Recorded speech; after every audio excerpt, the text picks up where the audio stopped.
Hi friends, hope you doing good. ఈరోజు మీకు excellent tip చెప్తాను.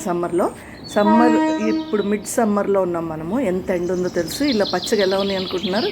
ఇదనమాట సీక్రెట్. ఇదిగోండి, ఈ కూల్ డ్రింక్ బాటిల్స్ ఉంటాయి కదా, 20 రూపీస్ పెప్ బాటిల్, వాటిని నేను నీళ్ళు నింపేసి ఇట్లా ఉల్టా పెట్టేస్తాను అనమాట. దీంట్లో తీసేసాను, మీకు చూపిద్దామని తీసాను. ఇటు చూసారా అసలు ఎంత పచ్చగా ఉన్నాయి ఆకులు. ఈ ఎండ డైరెక్ట్ సన్లైట్లో ఉండి కూడా అవి పచ్చగా చక్కగా పువ్వులు వస్తున్నాయి, చక్కగా ఉంటున్నాయి అనమాట. అండ్ టొమాటోస్ కూడా ఎంత బాగా వచ్చాయి చూసారా.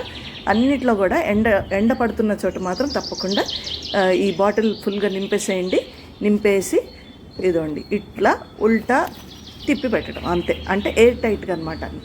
మామూలుగా అయితే ఇట్లా అసలు ఎయిర్ రాకుండా చూసి తిప్పి పెట్టేస్తే చుక్క చుక్క చుక్క చుక్క డ్రాప్స్ వేర్లకు వెళ్తాయి అనమాట. డైరెక్ట్ వేర్లకు వెళ్ళి పచ్చగా ఉంటుంది మొక్క.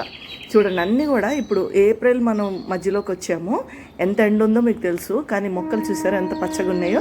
నీళ్ళలో ఉంటే పర్లేదండి, కానీ ఎండలో ఉన్న వాటికి మాత్రం తప్పకుండా ఈ టిప్పు పాటించండి.